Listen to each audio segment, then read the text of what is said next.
प्रातः क्लास चल रहा था 6/4/1967। गुरुवार को दूसरे पेज के मध्य में बात चल रही थी।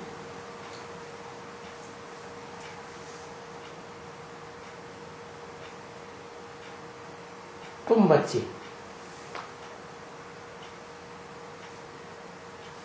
कौन बच्चे? तुम बच्चे जो सन्मुख बैठ के सुनते हो सुप्रीम सोल बाप से, तो सबको समझा सकते हो। माना सारी दुनिया हो, चाहे देवात्माएं हो, चाहे मनुष्य आत्माएं हो, चाहे दैत्य हो। ऐसे तो मुख्य रूप से स्वर्ग की दुनिया में देवताएं देवात्माएं होती हैं और नरक की दुनिया में सब दैत्य बन जाते हैं। द्वितीय की संतान दैत्य। तो देव हो या दैत्य हो, तुम सबको समझा सकते हो। तुम ये नहीं समझा सकते क्या? तुम हो पहली दुनिया के लोग, बीज रूपाताओं की दुनिया के लोग, न्यूट्रल दुनिया के लोग क्या? और ये है जड़ आधार, और इनसे पैदा हुए सारे ये आधार मूर्त दुनिया के लोग। और तीसरी दुनिया वो है जो इन जड़ों पर आधारित है।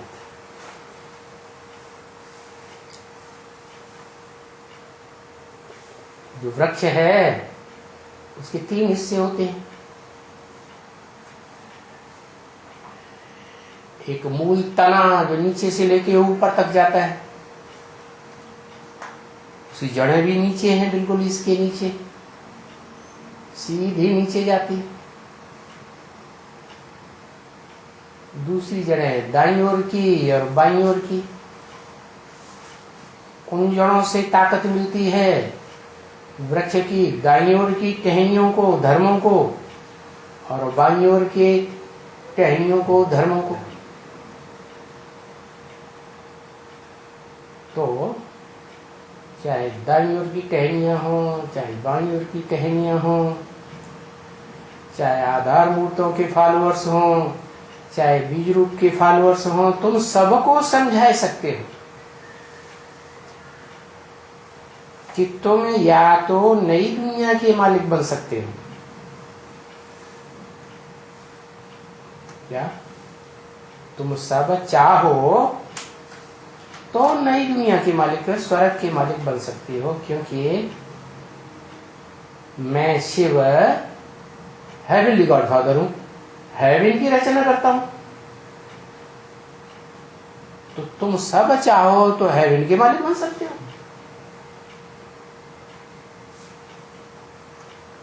या तो शांति धाम के मालिक बन सकते हो।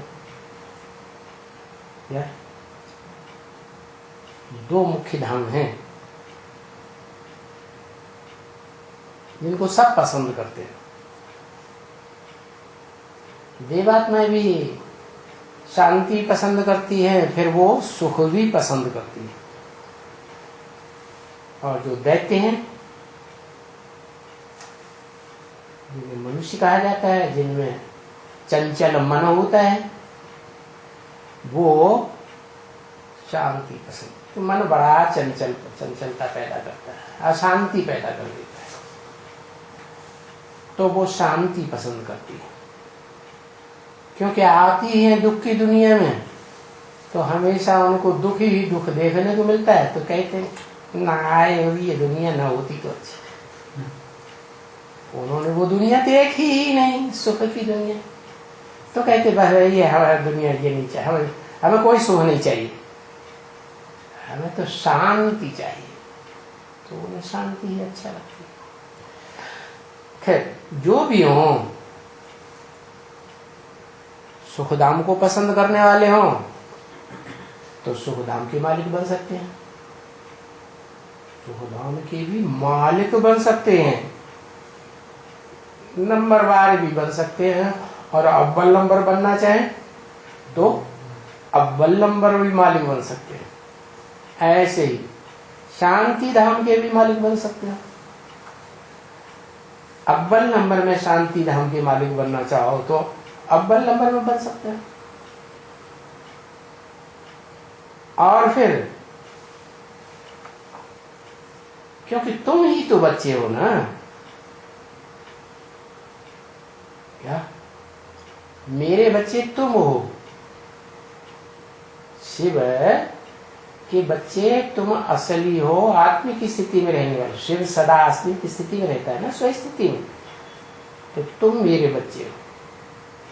तो माने वो बीज रूप आत्मा है, बीज रूप स्टेज में ये शरीर है ना, ये वृक्ष है, और बिंदु आत्मा बीज है।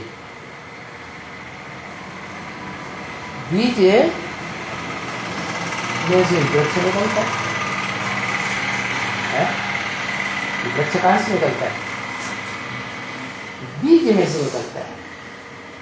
तो कैसे? मां के पेट में पहले जड़ शरीर होता है, यह बीज आत्मा होती है। पहले तो जड़ शरीर तैयार होता है ना, और जड़ शरीर का बीज कहां से आया? देहधारी बाप है, देह अभिमानी, उससे वो देह का बीज आया। लेकिन वो देह पहले या देह से भी पहले वो आत्मा है, जिसमें जन्म जन्मांतर के संस्कार भरते हैं। जो आत्मा का देह है, उसके संस्कारों के अनुसार मां के पेट में 4-5 महीने पहले से ही तैयार होने लगता है। तो आत्मा पहले या शरीर पहले है? आत्मा पहले। वो आत्मा जब मां के पेट में 4-5 साल का वो बच्चा निर्जीव तैयार हो जाएगा, क्योंकि उसने जैसे जैसे कर्म किए होंगे वैसा ही बच्चा तैयार होगा। क्या आंख से दुष्कर्म किया होगा, बहुतों को फंसाया होगा, तो आंख से काना पैदा होगा। बहुत लात चलाई होगी, तो टांग से लंगड़ा पैदा होगा। ऐसे होता है ना। तो ये पूर्वजन्म के संस्कार जो देह में आ गए, कहां से आए? है? आत्मा से आए। वो आत्मा जिसने अभी शरीर ही नहीं छोड़ा है, उसके वाइब्रेशन काम करते हैं।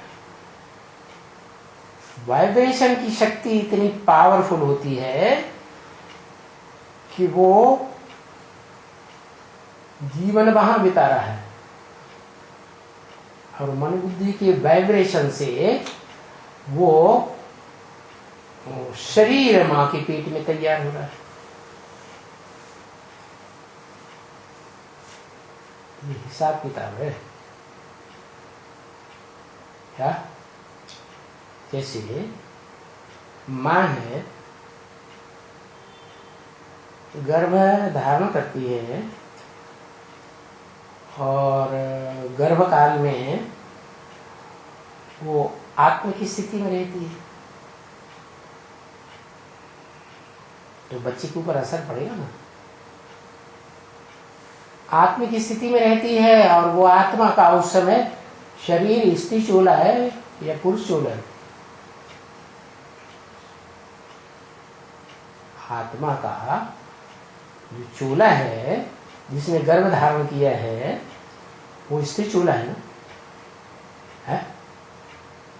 अरे जिसने गर्भ धारण किया है वो माता स्त्री चोला नहीं है। तो स्त्री चोला जो है, वो स्त्री चोला आत्मिक स्मृति में है, पति की स्मृति की, देह की स्मृति में नहीं है। तो जो बच्चा पैदा होगा उसमें कौन से संस्कार आएंगे? है आत्मिक की स्थिति में रहने के ही संस्कार आएंगे ना। देह भान के मैं देह हूं, पुरुष बनने के संस्कार आएंगे? दुर्योधन दुशासन के संस्कार आएंगे? नहीं आएंगे। तो ये बड़ा हिसाब किताब है। तो बताया कि तुम बच्चे मालिक हो पार्ट बजाने के लिए, चाहे तो लंबे समय तक शांति धाम में रहो, चाहे तो सुख धाम में रहो। क्योंकि तुम बच्चे जो हो ना, कौन से बच्चे? बाबा का कंसंट्रेशन कौन से बच्चों के ऊपर रहता है? आस कौन से बच्चों के ऊपर है? कितने बच्चों के ऊपर आस है? 8 बच्चों के ऊपर आस है। मना जो अव्वल नंबर 8 है वो ही राजा ही प्राप्त करेंगे। जो ईश्वर की ईश्वरत्व की शासन की शक्ति है वो 8 ही प्राप्त करेंगे। 8 के जो बाल बच्चे हैं वो भी तो प्राप्त करेंगे ना। तो वो तो महाराजाओं की लिस्ट के हो गए 8। उनके जो बच्चे हैं वो 108 हैं। और जो 108 राजाएं हैं उन राजाओं की प्रजा नहीं होगी। जो 108 राजाएं जब राजा बनेंगे तो उनके विशेष सहयोगी, महामंत्री, सेनापति, ये विशेष अधिकारी होते हैं ना। होंगे या नहीं होंगे? हैं? नहीं। विशेष अधिकारी जो है विशेष प्रजा है, या नंबर 2 की, नंबर 3 की, 3rd क्लास, 4th क्लास की प्रजा है। हाँ, तो 108 के जो बच्चे हैं उनमें जो फर्स्ट क्लास अधिकारी बनते रहेंगे उनके सहयोगी वो हैं 16,108।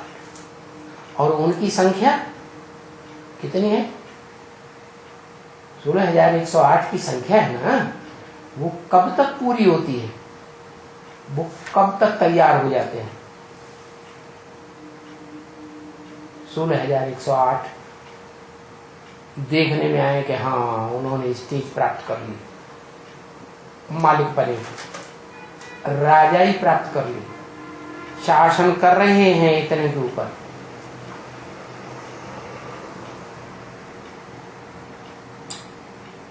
सारा शूटिंग की बात है, रिहर्सल की बात है। रिहर्सल और शूटिंग 4 युगों की होती है ना।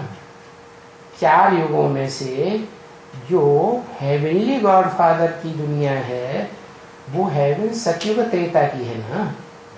तो त्रेता के अंत में जाकर के 16,108 प्रत्यक्ष हो जाते हैं। क्या? और हिसाब है, ये सतयुग त्रेता में जो 21 जन्म होते हैं, जैसी जैसी प्राप्ति, जैसी जैसी शूटिंग 16,108 को होती है सतयुग त्रेता आधा कल्प में, वही हिसाब फिर दूसरे तरीके से द्वापर से लेकर कलयुग अंत तक चलता है।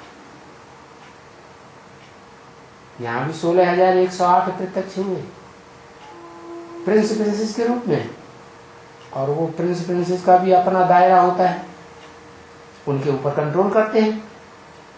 तो द्वापर से लेकर के कलयुग के अंत तक भी वो ही कंट्रोल करेंगे, चाहे वो महाराजाओं की लिस्ट के हो 8 हों, जो 8 दिग्पाल गाए जाते हैं, चाहे वो राजाओं की लिस्ट के 108 हों जो राजाएं गाए जाते हैं, और उन राजाओं की जो नजदीकी फर्स्ट क्लास प्रजा है, अधिकारी वर्ग की नजदीक नजदीक, जैसे प्रिंस है, प्रिंसेस है, महामंत्री है, सेना नायक है, ये अधिकारी होते हैं ना। प्रिंस अधिकारी होता है कि नहीं? प्रिंसेस भी, वो भी अधिकारी। तो उनका जो दायरा है प्रजा के ऊपर कंट्रोल करने का, वो दायरा जैसे त्रेता के अंत तक प्रत्यक्ष होता है, ऐसे ही कलयुग के अंत तक प्रत्यक्ष होता है। क्या? मान लो त्रेता की अंत की सीढ़ी है 21वें जन्म की है, सतयुग के 8 जन्म, त्रेता के 13 जन्म, तो 21 जन्म का जो 21वें जन्म की जो सीढ़ी है, उसमें जो 16,108 प्रिंस प्रिंसेस प्रत्यक्ष होंगे। क्या? कंट्रोलर के रूप में। वो ही कंट्रोलर के रूप में कलयुग के अंत में जाकर के प्रत्यक्ष होंगे। भले ढेर के ढेर देश विदेश में फैले हुए हो, लेकिन कंट्रोल तो करेंगे ना। कितने देश हैं दुनिया में, और कितने मिनिस्टर होंगे। सब देशों को इकट्ठा करो और उनके मिनिस्टर्स को इकट्ठा करो, तो संख्या कितनी बनेगी? ढेर। और इतना ही नहीं, मिनिस्टर्स तो विधान पालिका हो गई, एक कार्यपालिका होती है जो प्रैक्टिकल में करते हैं बड़े बड़े अधिकारी, एडमिनिस्ट्रेटर, उनकी संख्या कितनी हुई। ऐसे ही न्यायपालिका में, न्यायपालिका में जो बड़े बड़े जज बैठते हैं, है? न्यायाधीश बनकर के, वो भी तो बड़े ऑफिसर हैं कि छोटे मोटे हैं।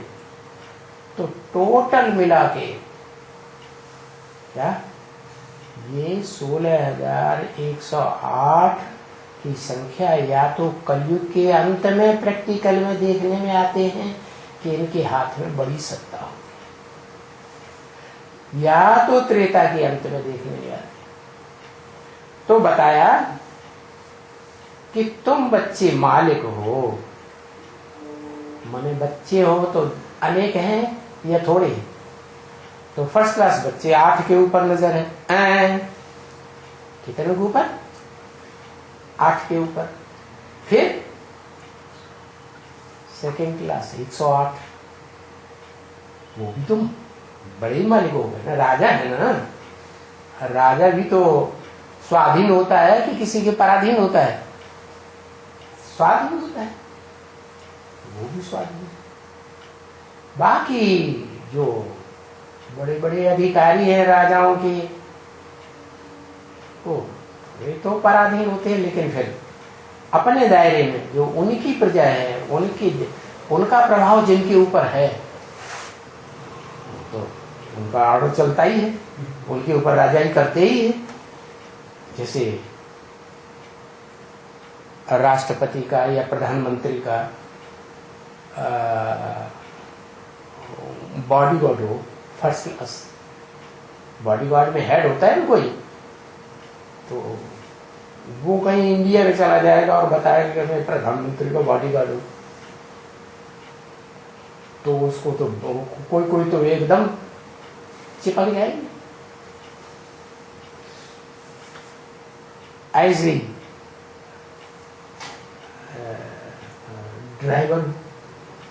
ड्राइवरों में भी कोई मुख्य ड्राइवर होगा, तो कहेगा मैं प्रधानमंत्री का मुख्य ड्राइवर हूं, और इंडिया में कहीं भी चला जाएगा तो उसको एकदम बड़ा नजर चढ़ जाएगी। तो जिनकी उनके ऊपर बड़ी आस्था हो जाती है, तो समझ लो वो उनकी बहुत प्रभावित हो गए, माने बहुत बड़ी फर्स्ट क्लास प्रजा है उनकी।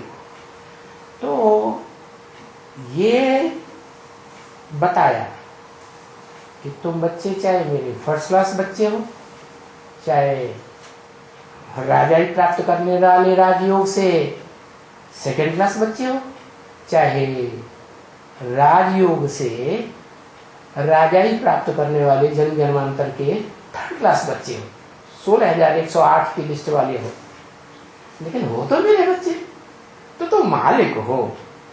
क्या? तुम मालिक हो पार्ट बजाने के लिए, जैसा चाहो वैसा पार्ट बजाओ। अभी इस संगम युग में शिव भोलेनाथ के रूप में है। क्या? कैसे है? शिव भोला भंडारी, इस शिव का टाइटल है, ऐसे नहीं शंकर का टाइटल है। शिव जो है पहला नाम और बाद का नाम शंकर। तो शंकर जो है वो भोला भंडारी नहीं है। इसलिए जब कहते हैं शिव शंकर भोले भाले, इसका मतलब भोले कौन है? जो पहला नाम है शिव वो भोला है, और भाला कौन है? जो दूसरा नाम है शंकर वही भाला है। क्या? हर भाला 3-3 गुना है उसके हाथ में। क्या? ब्रह्मा का भाला कांटा, विष्णु का कांटा और शंकर का कांटा, तीनों कांटे उसी के हाथ में। माना जब त्रिमूर्ति शिव कहते हैं तो किसकी मूर्तियां हैं? बताओ बताओ बताओ। त्रिमूर्ति शिव कहते हैं तो किसकी मूर्तियां हैं? तुम बताओ लिख के।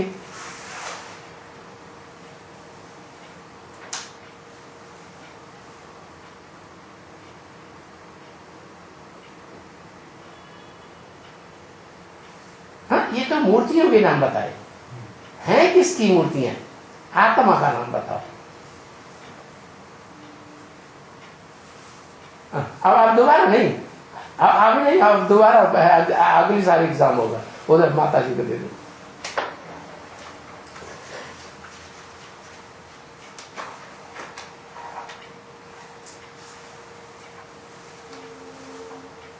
ये त्रिमूर्ति जब शिव कहा जाता है, त्रिमूर्ति शिव, तो कौन सी आत्मा की 3 मूर्तियां हैं?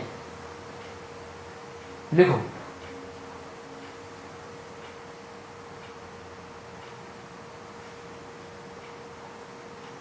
नहीं, ये भी गलत। न साकार की 3 मूर्तियां हैं, न शिव की 3 मूर्तियां हैं। अब लिखने से कोई फायदा नहीं, अगली साल लिखना, एग्जाम अगली साल होगा। वास्तव में क्या लिखा था? तुमने थोड़ा लिखा था, तुमने क्या लिखा था?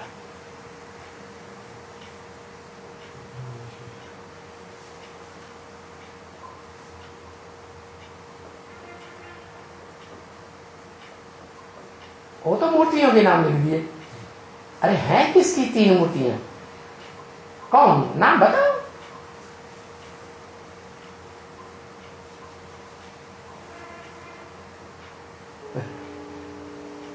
शिव मूर्तिमान होता भी है, उसको मूर्ति, मूर्ति माने साकार, अमूर्त माने निराकार, उसकी वो मूर्तिमान है। फिर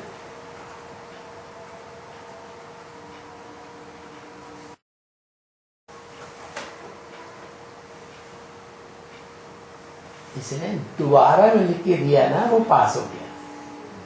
शिव बाबा की 3 मूर्तियां। किसकी 3 मूर्तियां? शिव बाबा। साकार और निराकार का जब मेल हुआ और निराकार के समान वो साकार बन गया, निराकारी स्टेज वाला, तो उस आत्मा की मूर्ति है जिसे कहते हैं शिव बाबा, जिसकी यादगार मंदिर बने हुए। उसका सात्विक यादगार सोमनाथ मंदिर में द्वापर के आदि में बना था। वो शिव बाबा लिंग रूप में है या मूर्ति रूप में?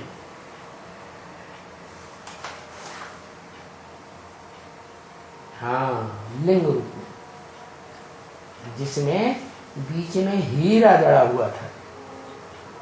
वो हीरा पत्थर का होता है या नहीं? पत्थर का होता है। तो शिव कोई पत्थर बुद्धि नहीं है।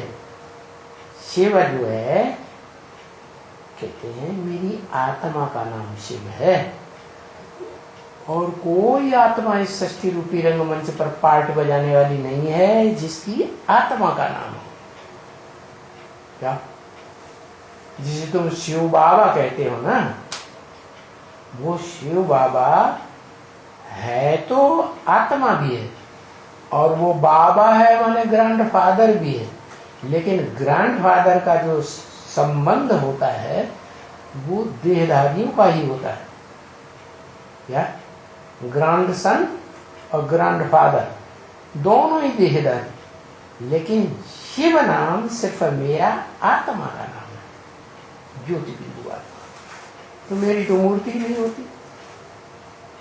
तो बताया कि तुम बच्चे जो हो, जो शरीरधारी हो,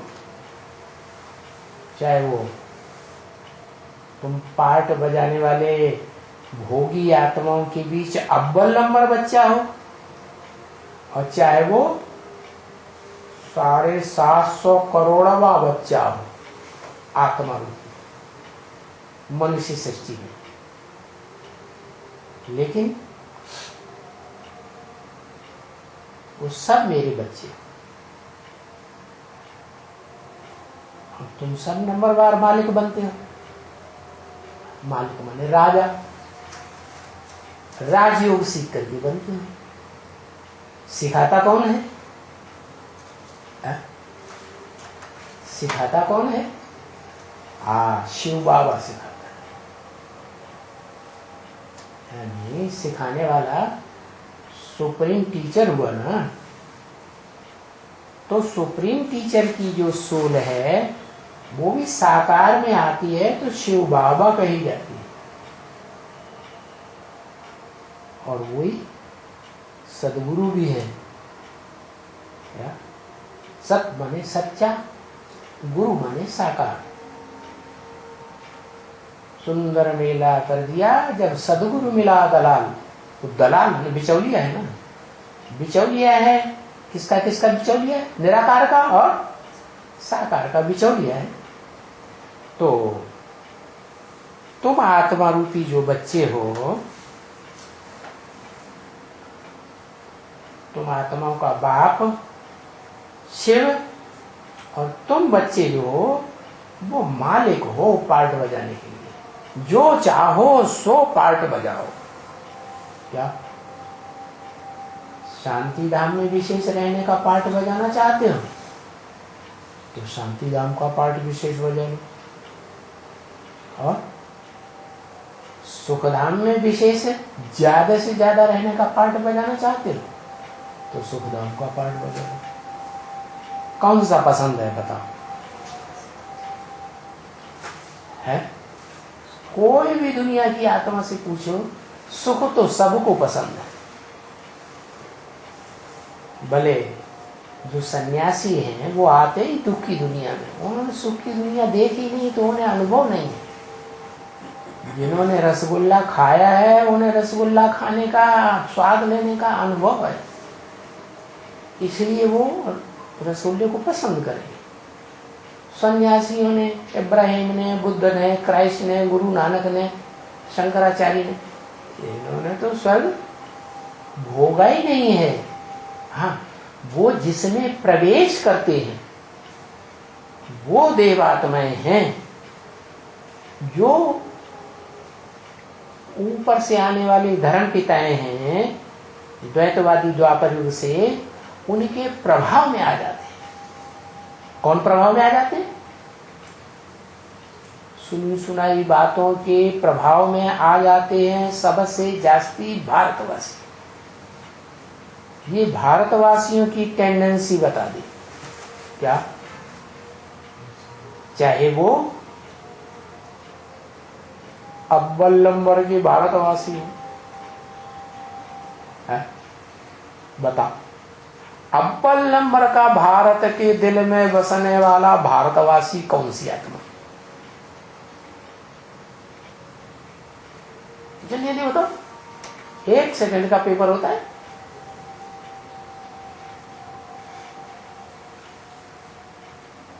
तुम बता।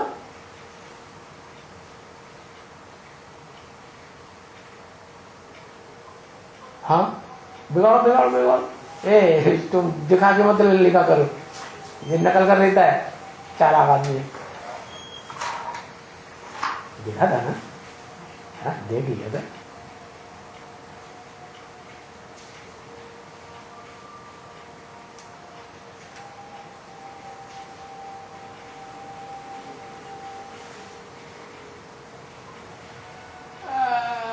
सबसे जास्ती नजदीक तो वास्तव में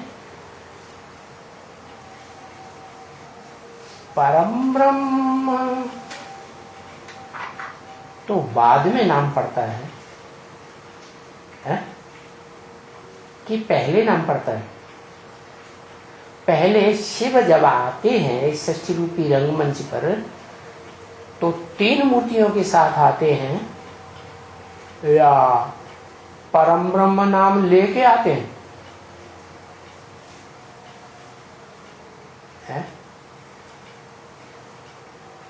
पहले 3 मूर्तियां या पहले परम ब्रह्म नाम की काम करने वाली ब्रह्मा के रूप में अव्वल नंबर में काम करने वाली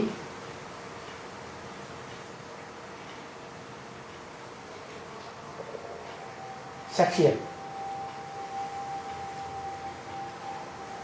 है, और जिसका नाम दिया परम ब्रह्म, वो कोई अलग से आत्मा है क्या? प्रजापिता के से अलग आत्मा है क्या कि एक ही आत्मा है? एक ही आत्मा तो है। जैसे दादा लेखराज ब्रह्मा में प्रवेश किया तो पुरुष था ना, नाम क्या रखा? ब्रह्मा। काम निकालने के लिए ब्रह्मा नाम रखा। ब्रह्म माने बड़ी, माँ माने माँ। जो आत्मा माँ के रूप में 500-700 करोड़ मनुष्य षष्टि रूपी वृक्ष के पत्तों का पालना, वो जन्म देने का पार्ट बजाए, उसका नाम दे दिया ब्रह्म।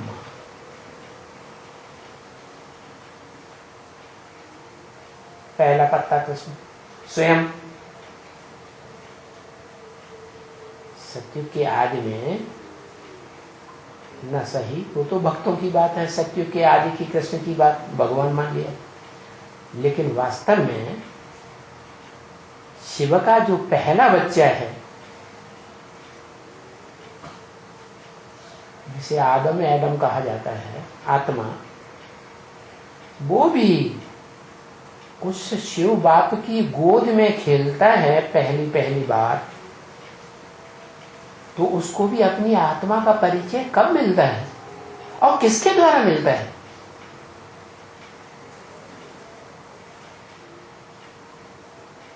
कब मिलता है?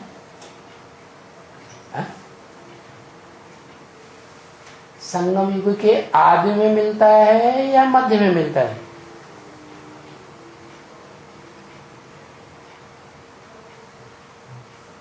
लिखो लिखो।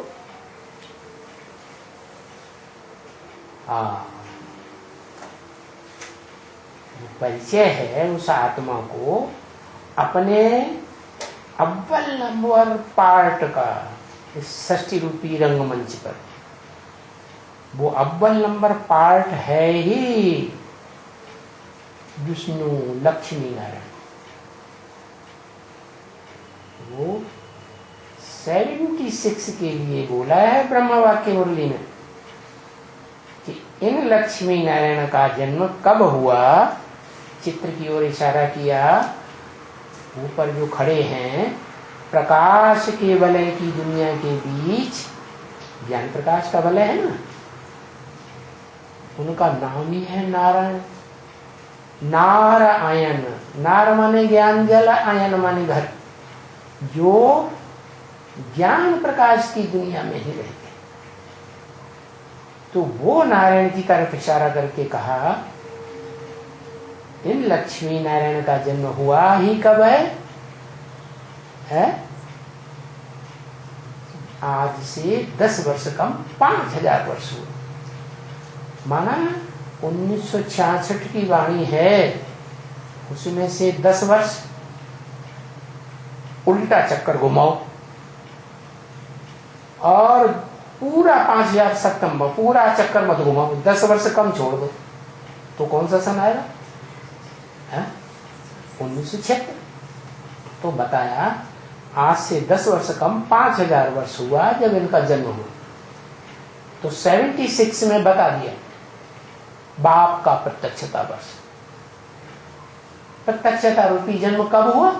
उस आत्मा को, वो दोनों आत्माओं को अपने स्वरूप आत्मा का पार्ट का प्रत्यक्षता रूपी जो जन्म है, ये एहसास कब हुआ कि मैं कौन सी आत्मा हूं या हम कौन सी आत्मा है?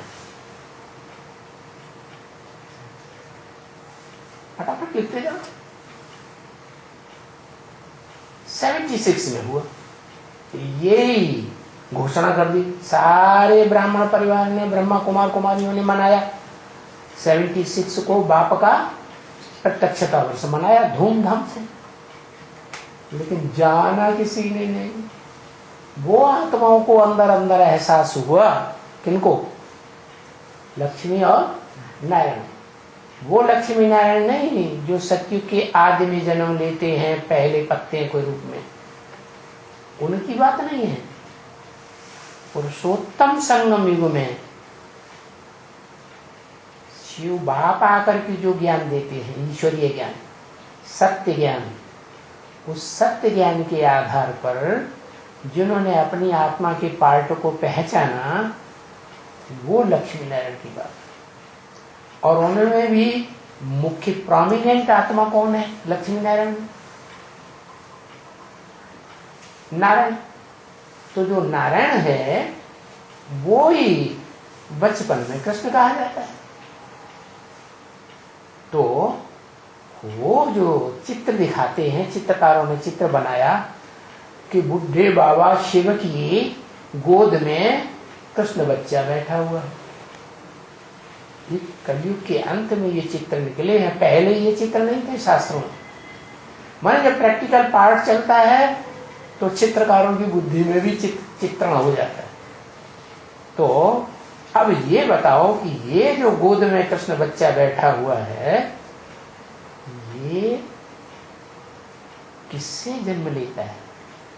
इसकी माता कौन है? जल्दी से नाम बताओ। है? किससे जन्म लेता है? हाँ,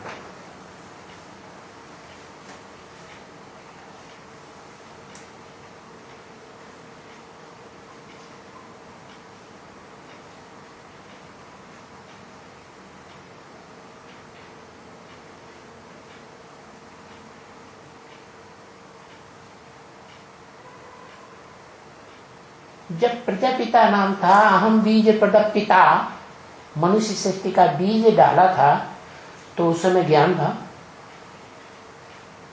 था तो कैसे लिख दी?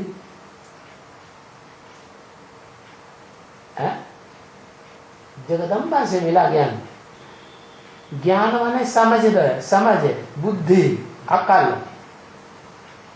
ज्ञान माने जानकारी, अपने स्वरूप की जानकारी जगदम्बा से मिली। वो तो हो ही नहीं सकता। जगदम्बा ने यज्ञ के आदि काल में थोड़ी ही जानकारी दे दी। यहाँ कहते हो सन 76 में जानकारी हुई उस आत्मा को अपने स्वरूप की, और अभी कह दिए यज्ञ के आदि में जगदम्बा ने, तो गलत हो गया ना? हाँ, ना अगली साल दोबारा एग्जाम अगली साल होता है।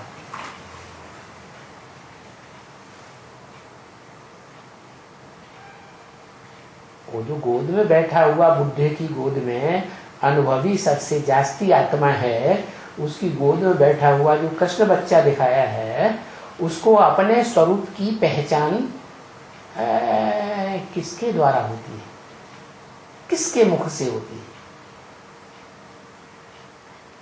हाँ, तो ये कोई नाम है? बड़ी अम्मा, अम्मा के द्वारा बच्चे को परिचय मिलता है क्या कि तुम इस बाप के बच्चे हो।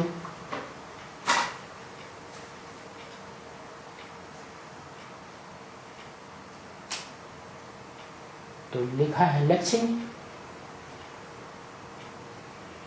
लक्ष्मी जो है वो नई दुनिया की महारानी है। पुरुषोत्तम संगम युग में वो विश्व की महारानी है। बच्ची किसकी है? उसको अपना परिचय किसके मुख से मिलता है? जिसके मुख से परिचय मिलता है वो ही उसकी अम्मा हुई ना। तो किसके मुख से परिचय मिला? लक्ष्मी नारायण दोनों का इकट्ठा ही तो जन्म है। तो प्रत्यक्षता रूपी जो जन्म है, अपनी आत्मा की पहचान, वो किस मुख से मिलती है? वो मुखधारी का नाम बताओ।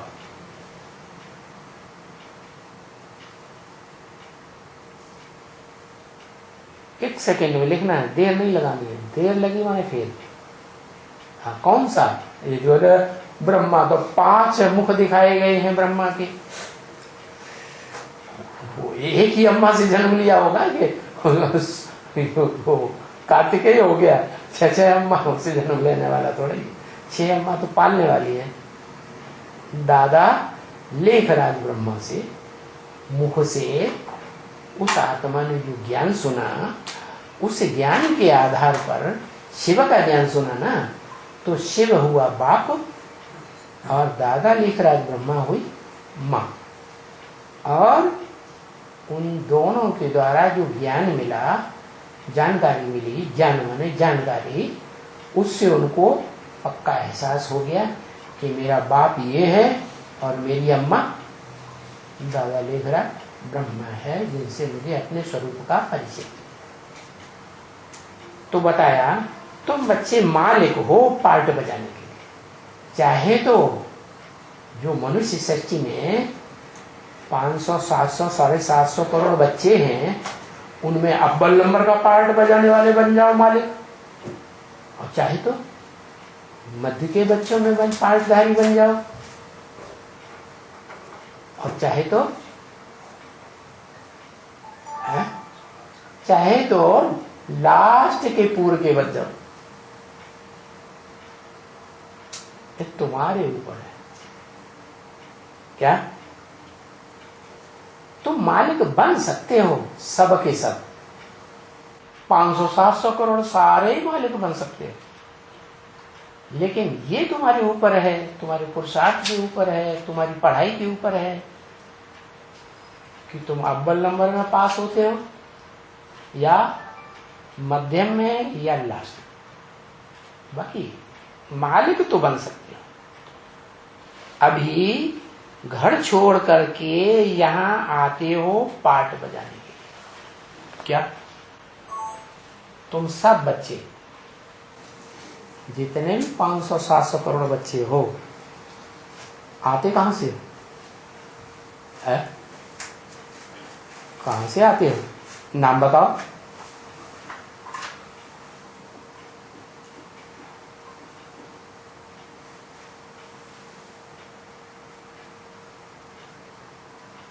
परधाम क्या कर दिया?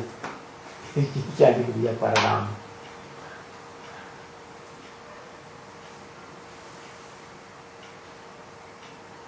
परम धाम। परम धाम, परम धाम से आते हो पार्ट बजाने के लिए। अरे दुनिया में जो बच्चा पैदा होता है वो कहां से आता है पार्ट, इस दुनिया में पार्ट बजाने के लिए? कहां से आता है? लिखो लिखो लिखो।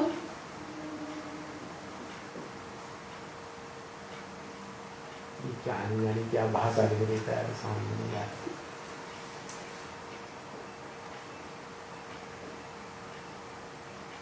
अरे उस आत्मा को उस शरीर हरि को कोई नाम कहा जाता है? नाम माता से आता है ना बच्चा। हाँ? माँ से आता है ना, तो ये भी तो कोई माँ होगी ना है? वो माँ बाप के मुकाबले जड़त्वमयी बुद्धि वाली होती है या बाप जैसी तीक्ष्ण बुद्धि होती है, ज्यादा चैतन्य बुद्धि होती है? नहीं होती।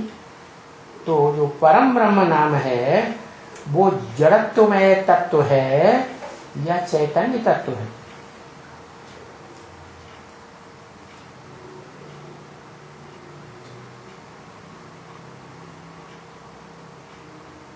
तत्व माने सा।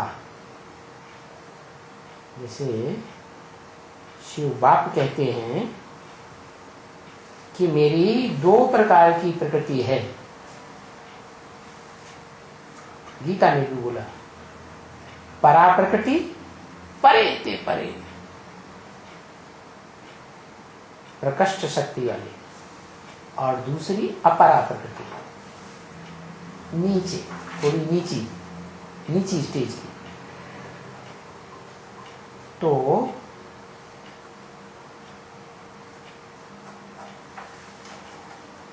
जैसे शिव की 2 प्रकार की रचनाएं हो गई, जैसे शास्त्रों में कह दिया द्वितीय और अद्वितीय।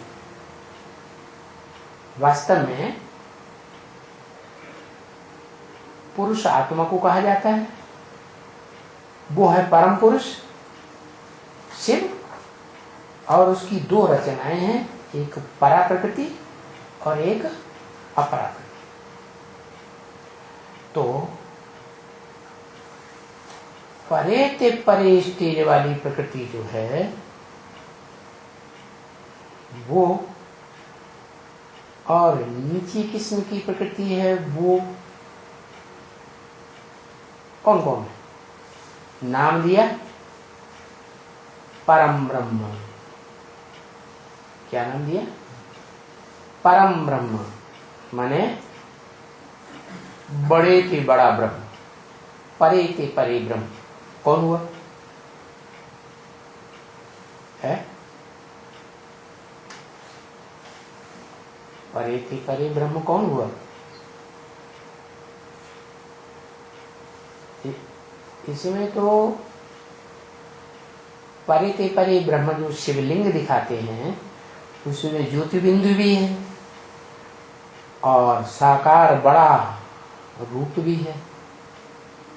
तो जो साकार बड़ा रूप है वो है नीची प्रकृति, जड़ तत्वों का सार। पृथ्वी जल वायु अग्नि आकाश, इन 5 जड़ तत्वों का सार। और ये जड़ तत्व जो शरीर तैयार होता है वो उसका कारण कौन है? जो कोई अंधा, कोई काना, कोई लूला पैदा होता है, आत्मा। तो ये है मेरी अपरा प्रकृति, वह परा प्रकृति चैतन्य। आपकी किसकी हुआ? क्या 2 नाम हो गए? पहले था ब्रह्म, दूसरा हुआ परम ब्रह्म। मैं किस पर फिदा होकर आता हूं? कोई आत्मा है जिसके पार्ट पर फिदा होकर आता है कि उस आत्मा ने जन्म जन्मांतर जो पार्ट बजाया है वो मेरी श्रीमत के अनुकूल बजाया है, कि प्रतिकूल पार्ट बजाया है तो फिदा होता हूं। शिव सुप्रीम सोल कौन सी आत्मा पर फिदा होता है?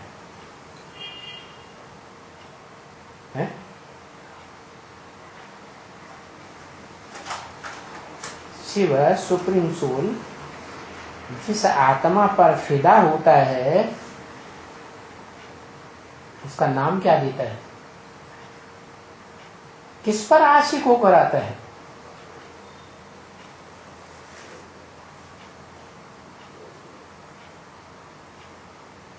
परम ब्रह्म नाम पहले होता है कि परम ब्रह्म नाम बाद में पड़ता है?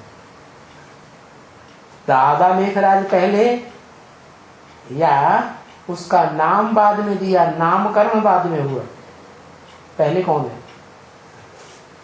दुनिया में भी बच्चा पैदा होता है उसी समय नामकरण होता है क्या है? जब छठी होती है तब नामकरण किया जाता है। ऐसे ही है कि शिव जो फिदा होके आया, आशिक होकर आया, वो कौन सी आत्मा है इस सच रूपी रंगमंच की जिस पर फिदा होकर आया?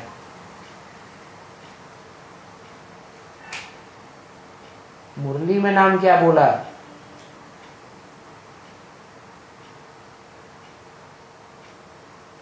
किस पर फिदा होता है?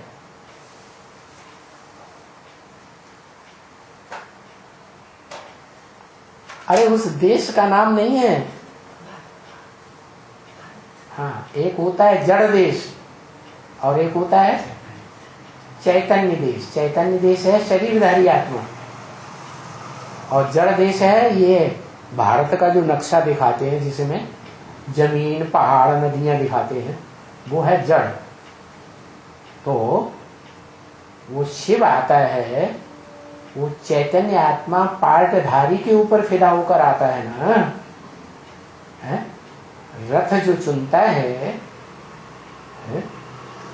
ज्ञान अर्जन करने वाले अर्जुन का रथ चुनता है, जिस ज्ञान को धारण करके वो बड़ा भाग्यशाली बनता है, दुनिया का है,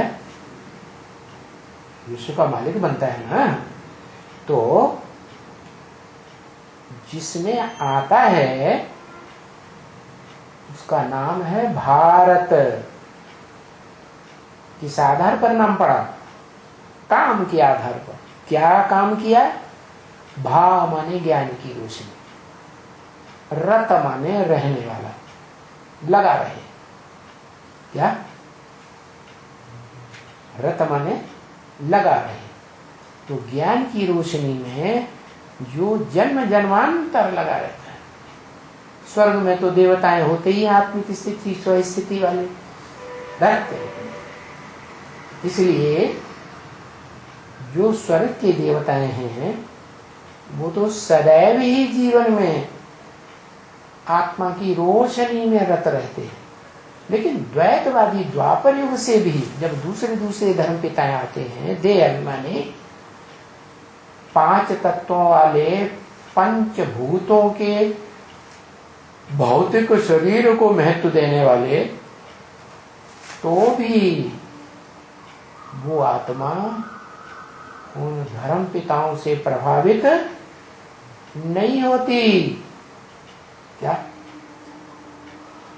उसका नाम पड़ता है भारत। चाहे व्यास के रूप में वेद रचे, मनुष्य के रूप में द्वापर के आदि 2500 वर्ष पहले, चाहे बाद के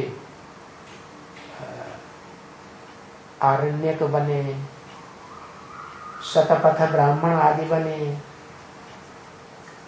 उनका रचयिता बने। और चाहे पुराण बनाए, महाभारत पुराण, भागवत पुराण, इस ज्ञान में ही रत रहती है। चाहे द्वापर में बाल्मीकि के रूप में रामायण लिखी, क्या? क्योंकि वो है ही पुरुषोत्तम संगम युग में राम वाली आत्मा। राम नाम क्यों पड़ा?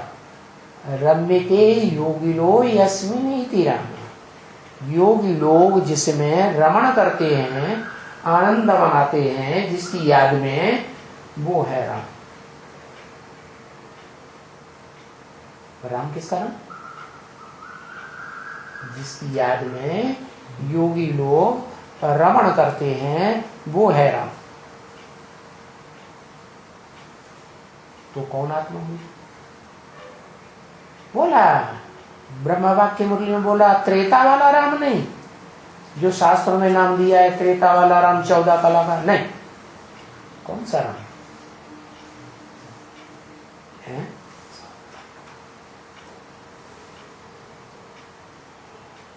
जिसकी याद में योगी लोग रमण करते हैं, माना खेल खेलते हैं। तो खेल खिलाने वाला होगा या नहीं होगा? है? खेल खिलाने वाला होगा तो खुद भी खेल खेलेगा या नहीं खेलेगा? है? खेलेगा ना। तो वो आत्मा जिसे योग की वो शक्ति प्राप्त है, जिससे ज्यादा योग की शक्ति दुनिया में और किसी आत्मा को प्राप्त नहीं होती, उसको कहते हैं योगी, योग लगाने वाला। कोई आत्मा है या सुप्रीम सोल है? आत्मा है जो सुप्रीम सोल से योग लगाने वाली अव्वल नंबर है। क्या? योगियों में सबसे ऊंचा योगीश्वर है, उसको टाइटल मिलता है योगियों का ईश्वर। क्या? अगर गोद में बच्चे के रूप में, कृष्ण के रूप में चित्रों में दिखाया जाता है तो वो भी संगम युग के यादगार है। गोद में बैठा बैठा योग लगा रहा है। तो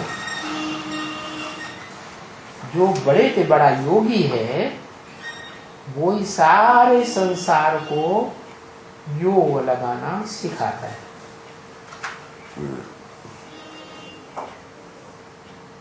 खुद भी बड़ा योगी है, सिखाने वाला भी सदगुरु है। क्या? तो वो सदगुरु जो है किसी योगी से सीखता है? हा? किस योगी से सीखता है? नाम बताओ। ये ऊपर इशारा कर रहा है, इसे लिखो।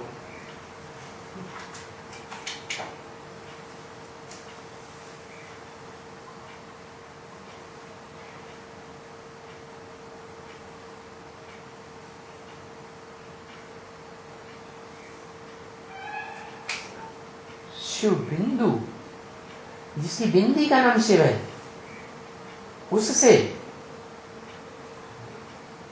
वो किससे योग लगाता है? उससे बड़ा कौन है? जैसे शंकर है जगत पिता, मनुष्य, सारी मनुष्य सृष्टि का पिता, जगतम पितरम कहा जाता है। जगत पिता है ना। तो वो तो बड़ा योगी है और योग बल के आधार पर प्राप्ति भी करता है। योग से, योग मान शक्ति, योग की शक्ति से प्राप्ति करता है। विष्णु की बात सही। शिव ज्योति बिंदु किससे योग लगाता है और क्या शक्ति प्राप्त करता है?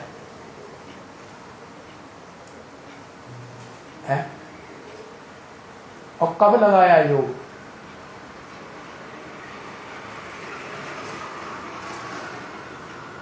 उसको कहते हैं सदाशिव। उसे किसी से योग लगाने की दरकार है ही नहीं। वो जिसमें प्रवेश करता है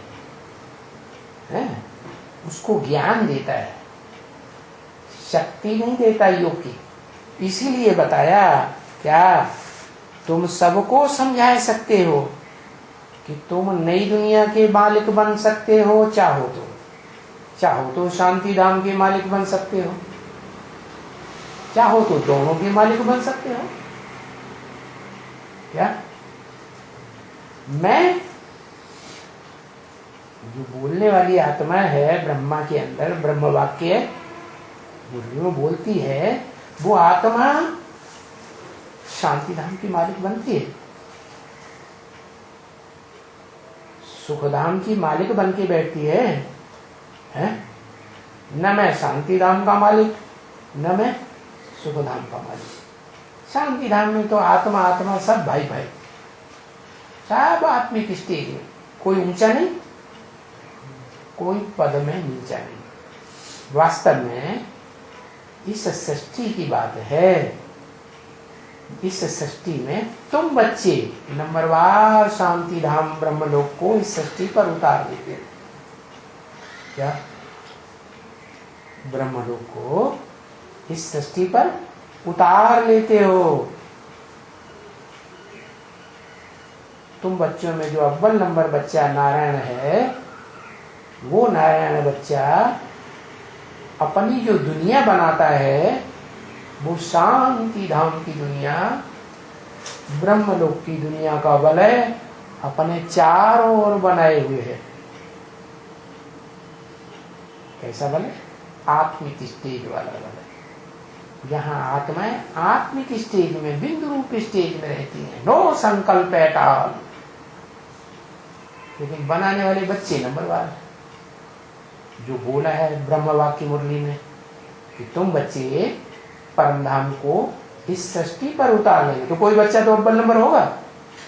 तो जो आदम है, पहला आदमी इस सृष्टि का, वो पहचान जग से मिलती है कि मैं आत्मा ब्रह्मलोक की वासी हूं, ओरिजिनली है, और उस ब्रह्मलोक को मैं इस सृष्टि पर उतार सकती हूं। तो स्मृति के आधार पर वो अपने ही अंदर, अपने ही शरीर में ब्रह्मलोक का अनुभव करती। ज्योति बिंदु आत्मा जो लिंग रूप है, लाल लाल लाइट का गोला सोमनाथ मंदिर में बना हुआ था, पत्थर बुद्धि, पत्थर का। पत्थर भी कैसा? काला या हरा या नीला है? लाल पत्थर। लाल रंग जो है किस बात का सूचक है? लाल रंग क्रांति का सूचक है। वो परमधाम की स्टेज जिसकी बनेगी, वो इस सृष्टि पर क्रांति ला देगा। क्या? क्रांति के आधार पर सारे संसार में शांति फैल जाती है। सारी दुनिया की मनुष्य आत्माओं में क्रांति आ जाती है, अंत की स्टेज में पहुंच जाती है, जो आदि सो अंत आत्मिक स्टेज 500-700 करोड़ मनुष्य आत्माएं धारण कर लेती। तो बोला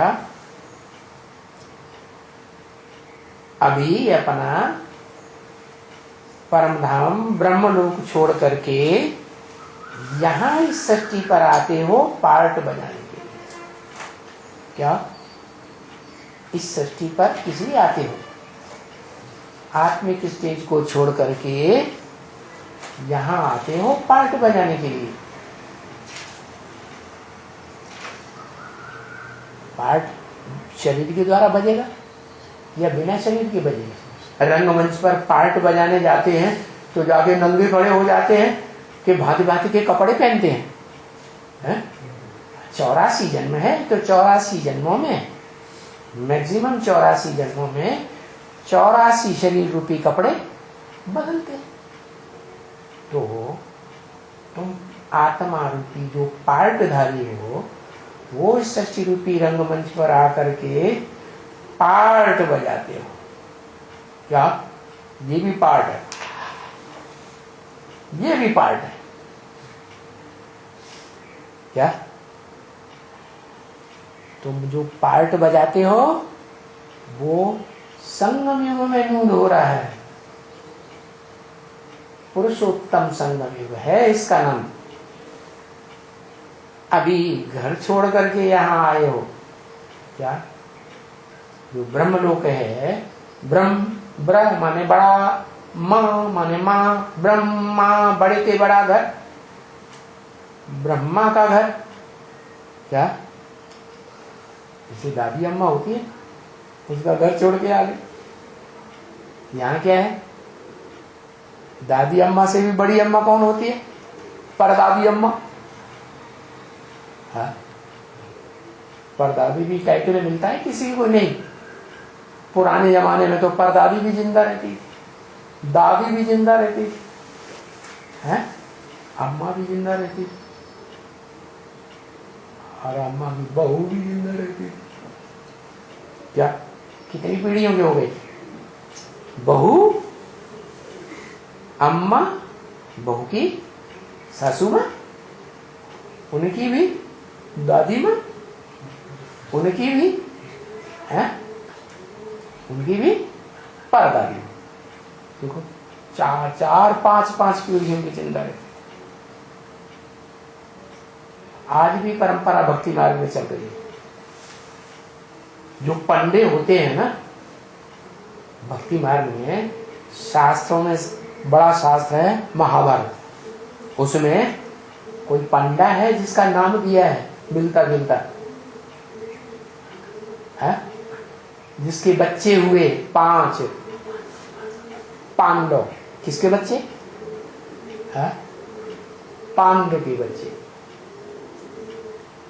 वास्तव में नाम है, होना चाहिए पंडा, लेकिन ये बिगड़ा हुआ नाम है? असली नाम है पांडु के बच्चे पांडव। तो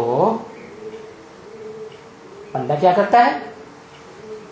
पंडा रास्ता बताता है तीर्थ स्थान जाने का।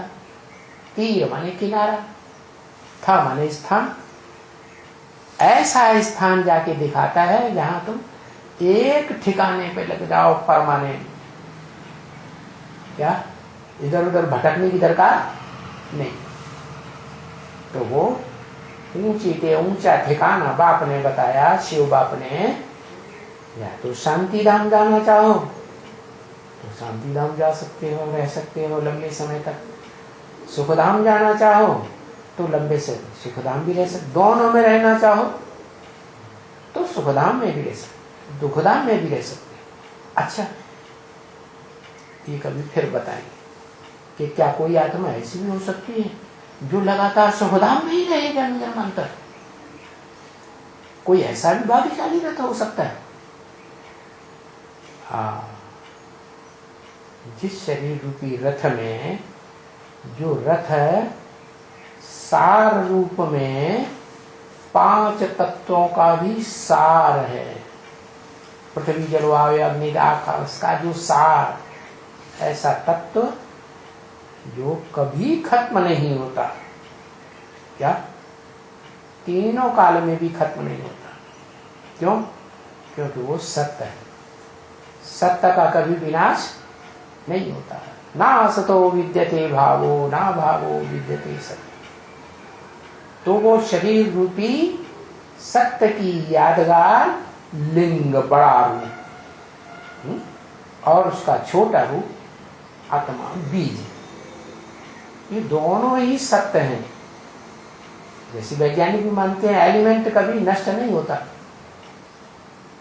तो ऐसे ही ये जो शरीर है, जिसको, जिस शरीर से पैदाइश होती है, वो शरीर को ब्रह्मा नाम दिया जाता है। ब्रह्मा नामधारियों में बड़े से बड़ा मुख परम ब्रह्म कहा जाता है।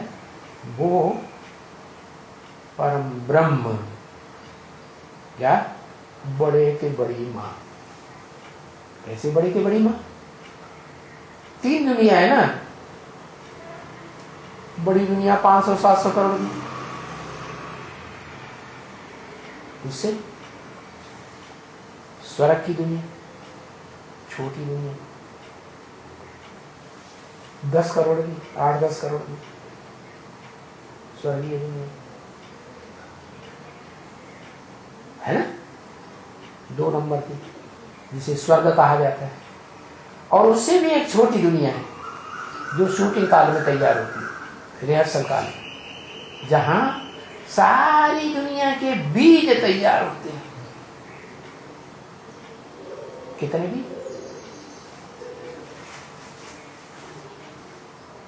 नहीं, 9 लाख तो होते हैं सतयुग के आदि के जन्म में, लेकिन उससे भी पहले कोई जन्म है, कोई पीढ़ी वाला, पहली पीढ़ी। यहाँ 4.5 लाख ही असली हैं जो अपने शरीर से पार्ट बजाते हैं। बाकी सतयुग में जन्म लेने वाले तो उनके बुद्ध रूपी पेट से जन्म लेते हैं और यहाँ संगम में बुद्ध रूपी पेट में प्रवेश करके पार्ट बजाते हैं, उनकी बात है। तो 4.5 लाख जो आत्माएं हैं वो ही हैं जो रुद्र यज्ञ रचे जाते थे द्वैतवादी द्वापर के आदि में 2500 साल पहले। तो उनमें लाखों की तादाद में शालिग्राम बनाए जाते, लाखों की तादाद। मतलब कोई सेठ होता था 1 लाख, कोई 2 लाख, कोई 3 लाख, कोई ऐसा भी सेठ हुआ होगा जिसने 4 लाख शालिग्राम बनाए हैं क्या। लेकिन उनमें फर्स्ट क्लास हैं क्या, जो कहे जाते हैं ब्राह्मण सो पक्के देगा। 1 लाख, उन 1 लाख में भी 2 प्रकार के हैं। एक है कभी कन्वर्ट न होने वाले,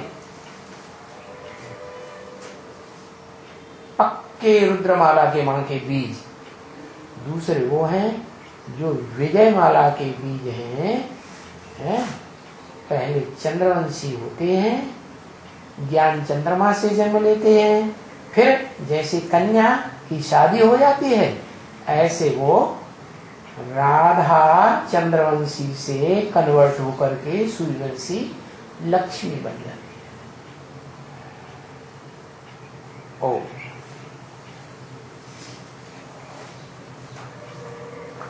द्वैतवादी दुनिया में 2 मत हैं तो जरूर पैदा करेंगे क्या। ब्रह्मा अपनी मत को विसर देगा, वो भी एक देहधारी धर्म गुरु। अब्राहिम आएगा, वो अपनी मत को सिर देगा। नहीं, ज्ञानेंद्रिय संतान पैदा ही नहीं हो सकती, वो तो कर्मेंद्रियों से ही कर्म करेंगे तभी संतान पैदा होगी। तो ऐसे जो जो आएंगे वो अपनी द्वैतवादी मत, दूसरी मत जरूर घुसर देंगे। उनको कन्वर्ट होने वाले द्वैतवादी कहा जाता है। एक के आधार पर बिल्कुल नहीं चलेंगे, विश्वास ही नहीं उनको। इसलिए गीता में लिखा हुआ है क्या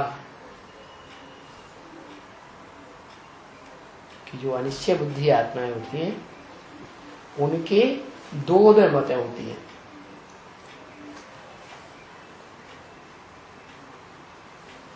और जो निश्चय बुद्धि आत्माएं होती है उनकी एक ही बात रहती, एक ही मत रहती।